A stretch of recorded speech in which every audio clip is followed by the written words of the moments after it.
Hello everybody, Flik here and welcome to Let's Chat, my weekly vlog series posted every Monday at lunchtime. And we're going to start with patron shoutouts for last month, the people who supported me for the whole month. And usually I do this at the first chat of every month.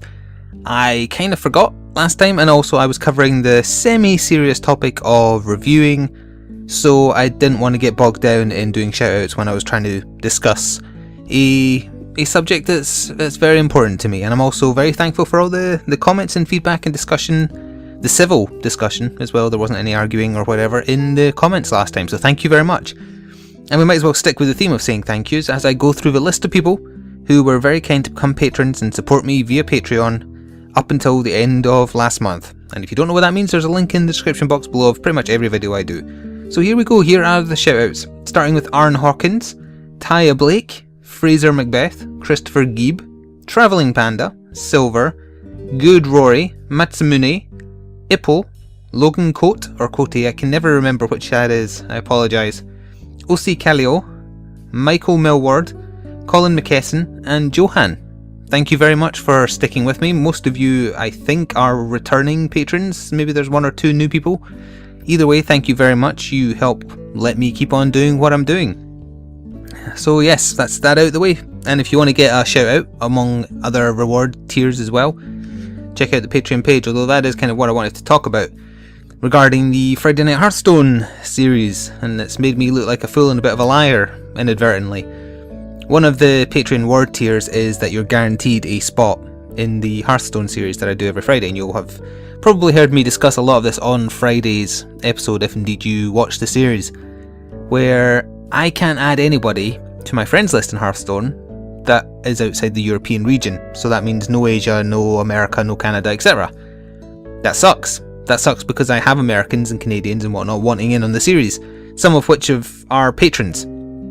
So it makes me look like a liar, it makes me look stupid. It also means it feels like I might have wasted their time and or money if they became a patron because they specifically wanted a guaranteed spot in the series. That now I can't do anything about it because Battle.net doesn't let you add people from a region other than your own. I don't think it even, like someone suggested, why don't you just change your region to the region they're in? I think I tried that when I was trying to add someone and it didn't work, but let's say it did work. On the American servers, there's absolutely no progress for me on my Hearthstone account. I would lose all my cards that I bought, I would have to unlock all the basic cards for every class again, and I already don't have enough time to dedicate much more of it to Hearthstone, especially because actually Hearthstone is my least popular series, which is really, really weird. I'm baffled by the fact that these vlog things get more views than the Hearthstone things. Maybe it's because it's not super competitive, maybe. I know there is a lot of views for the competitive Hearthstone scene, and that's not kind of the area I want to dabble in at all. The only reason I started the Hearthstone series was as a means to have, it's almost like a chat show, and I don't mean that in a tacky way. It's a way I can invite people on without having the commitment of a whole series, while also rewarding people who support me via Patreon, and also just have a little bit of variety. And we're just playing a nice relaxing game, and it's a free to play game so that there's no barrier to entry. Or I thought there was no barrier to entry, turns out there is, depending on where you live in the world. The reason Blizzard do it apparently is because of StarCraft and whatnot. You don't want to get matched up, say you're in Europe with someone from America or vice versa, because the lag will be so bad, and in a game like that lag can make a big difference as I understand it, especially because of the very competitive nature of StarCraft. So that's why they do it. Hearthstone does not need that. I've played Hearthstone against real people while uploading, and yeah, there's lag, but it's still perfectly playable. So they shouldn't put up these barriers with people around the world. It seems so draconian. And I'm not the only one complaining about it. The Hearthstone forums are certainly full of people saying, why can't I add my friends from elsewhere in the world? Why are you doing this? Let me do this. I want to play with my friends. So hopefully Blizzard will listen, and even if it's just for Hearthstone and not other games that Battle.net covers, they let you add people from other regions. I mean, I'm definitely going to keep an eye on the upcoming patches and whatnot. But until they do that, I can only invite Europeans onto my Friday Night Hearthstone series. So you may have heard me lamenting about this in last Friday's episode where I just played a random person while I wanted to rant about it. It made me question whether or not to stick with the series. I do enjoy doing it, and I like having a series where I can invite random people on, but at the same time it's also my least popular series, so therefore I can't justify going out of my way to do a lot of it, or to put a lot of time into it rather. So that's the conundrum I'm in, and I questioned in that video, and I'm going to question here as well. Do you think I should stick with the series? Do you think I should think of an alternative? Are you a patron who was expecting a place on it, and do you feel like you've been wronged? If you have, please contact me privately, and I guess we'll try and come to some kind of arrangement, because I don't want you to feel like that. I've been considering other alternatives as well, but there's very few free-to-play games that can be played in a relaxed fashion while also having a bit of a twist on it. Like, I liked the fact that when I invited someone on in the Hearthstone series, I let them play using whatever deck they want, but then we play on a level playing field where we play a totally random deck that's been picked by the computer, so therefore I have a chance to win. Although actually my win rate was improving pretty well, I think. But regardless, I am looking for feedback, so even if you didn't watch the Hearthstone series, if you've been listening to me doing this description so far, if you want more details, listen to the most recent Hearthstone episode. Let me know what you think.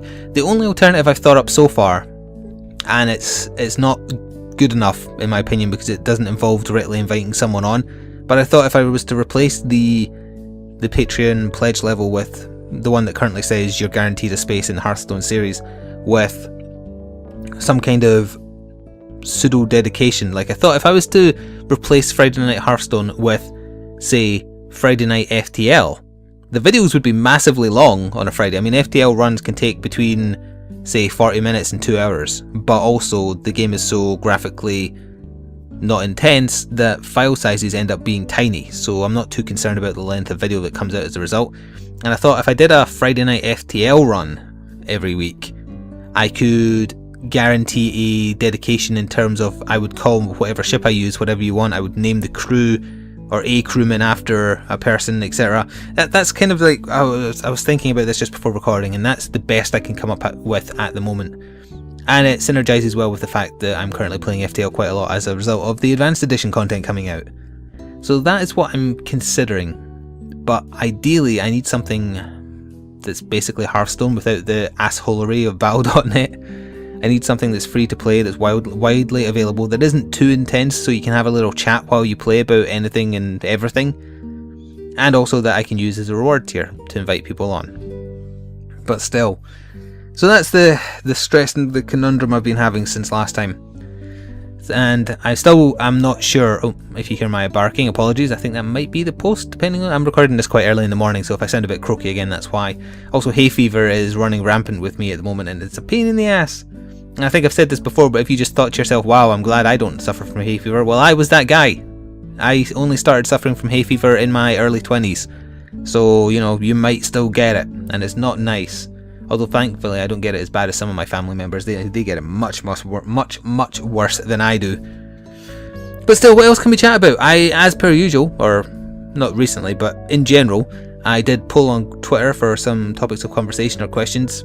Granted, it is early in the morning, as I said, so not surprisingly I didn't get any input really. I could cover some general stuff that I'm doing.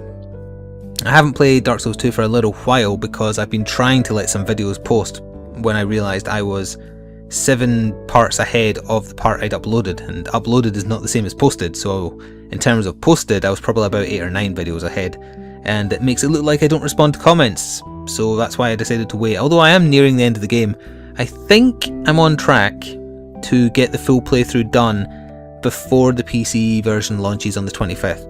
I've also finished, edited, rendered, etc. It's ready to upload my top 5 best and worst bosses of Dark Souls 2 video, but I'm going to save that for like the weekend before. Oh, hang on, what day is the 25th? The 25th of April is a Friday. But it'll unlock it like the day before for America. Like the Wednesday before the release or something like that. That's when I'll do the top 5 best and worst video. So that to celebrate the PC release. That's my general plan. But yeah, even though it's about, how many days? It's about 2 weeks. Yeah, on the day I'm recording this, it's exactly 2 weeks until the PC launch, and I am very near the end of the game in terms of what I've recorded.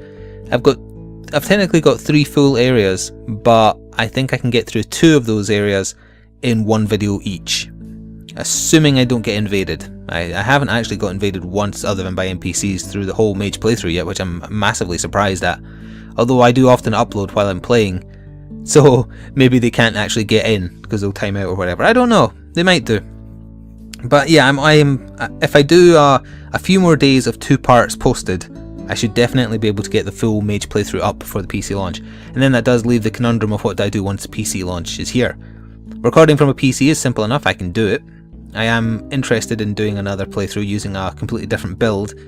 There is the annoyance of when I play on PC games, my PC fan is so close to my mic that it means I have to do a lot of editing to my audio, and it'll make me sound a bit weirder than when I record console games. It also means that the file sizes will be bigger. So I'm not 100% sure, and even if I do record another playthrough, what build am I going to go with? Well, I was thinking I would do Ultra Greatsword because I enjoyed that so much when I did that off camera for my footage of killing all the bosses. Oh, but then I thought, well, I never really played a proper dual wield class because I didn't rate dual wield, but it turns out it's because I was trying to play it all wrong. I won't bother going into detail now in case I do end up doing this, but I thought I'd aim for like a medium armor build that relies more on evasion only, no defense, because I've never played a class, or I've never played a build rather, because I have played a class that technically doesn't come with a shield, that doesn't rely on blocking at all. And I think that would be a new experience for me and everybody, although I think it would also be a far harder experience and a challenge, which kind of appeals to me a little bit. So that's my rough plan. The other reason I was considering doing another playthrough of Dark Souls 2 and having it on the PC version once it released is because there's not very much out soon that I can think of that I'm going to be doing any kind of lengthy series on. Maybe the second Amazing Spider-Man game. I like Spider-Man games. They're apparently mimicking the web slinging from Spider-Man 2 on... what was that on? Was that on GameCube? Either way, the Spider-Man game that did web slinging correctly and no other game has really came close, although the first Amazing Spider-Man game was okay. I actually enjoyed playing through it, and I did a full playthrough of it, and it was one of the very first games on my channel that I did entirely solo commentary for, so I was very amateurish when I was doing it, but I think it still might be worth watching if you've never seen it and are interested in Spider-Man, and I am interested in the Amazing Spider-Man 2. So I may do a full playthrough of that. It depends who's publishing it and whether I can get permission or not, I guess. I wouldn't mind covering it, put it that way, although I'm not sure when it's out. I think it's the end of the month or the start of next month. It's in time with the movie, obviously, so I haven't looked into that because I don't watch movies. But that's on the horizon, potentially. What isn't on the horizon, most likely, even if the PS4 gets its HDCP removal patch by then, is Watch Dogs. Why? Well, I don't like that Watch Dogs got postponed so close to release, because that doesn't feel like to me that they decided to go polish it a bit more. That feels like to me that they did their internal reviews and they were really shocked at how bad they turned out. That's just how it feels to me. I don't have any proof of that at all. It's just how it feels timing wise. So they've now tried to fix the game at the last minute, and also they're doing day one DLC pre-order to get this exclusive 40 extra minutes of gameplay that we honestly didn't remove from the game. Honest, cross our fingers, cross our heart rather, hope to die. All that kind of BS that I really can't stand. I mean, it's typical Ubisoft to do this type of thing, but I'm just sick of it. I hate bits of my game being removed and then charged as additional content. It bugs the hell out of me. So that's put me off doing any kind of proper coverage of Watch Dogs. As a game itself, I may end up doing a let's look at of it, but you know, that's like, what, half an hour of coverage. I'm not doing a full playthrough, at least unless it turns out to be absolutely amazing, and I don't think it will be. I would not be surprised if it gets critically panned. It's just the way it feels like it's been going, so that's my prediction regarding Watch Dogs. And given that I don't have anything else in particular to talk about, I guess I will kind of wrap up here by once again thanking the patrons who supported me via Patreon at the start of this part. If you are interested, there is a link below, and I do the shoutouts and other reward tiers at the start of every month, because I have to wait until the new month rolls over for reasons that are apparent if you go check the site. And I don't know what we'll talk about next time. What date will it be next time? Oh, it'll be the 19th, so yeah, I'll probably be gearing up for the PC release of Dark Souls 2. Also, to patrons, I apologise for playing Euro Truck Simulator for your Saturday exclusive video. I thought I'd treat it like an extra Let's Chat, where technically it doesn't matter what game I'm playing, I just wanted to chat to you about some stuff, so I hope you still enjoyed it. They're not always that boring, honestly. Sometimes I do other things. I'd done Dark Souls 2 for 2 weeks in a row for them, and I didn't want to do it again, because I think some people are sick of Dark Souls 2, and also some people just don't want spoilers. That's an interesting thing as well. The Dark Souls 2 playthrough has attracted a lot of new subscribers. I'm curious how many, if any, would stick around if I then switched to something else. It's the history of YouTube, or the history of my channel at least, implies that they won't. which would be a great shame. But still, I don't want to end on a negative note. I will once again thank the patrons that I read out at the start of the part. I will thank you for listening, whether you're a patron or not. Come back next Monday for some more random gibberish from me. And please do share your opinions either on this video or on Friday's Hearthstone regarding what you want me to do about the series, and whether you like the sound of a Friday night FTL and crew dedications and whatnot. So I thought that might have been quite fun to do that. But let me know. Thank you for listening, and see you again next time. Ta-ta for now.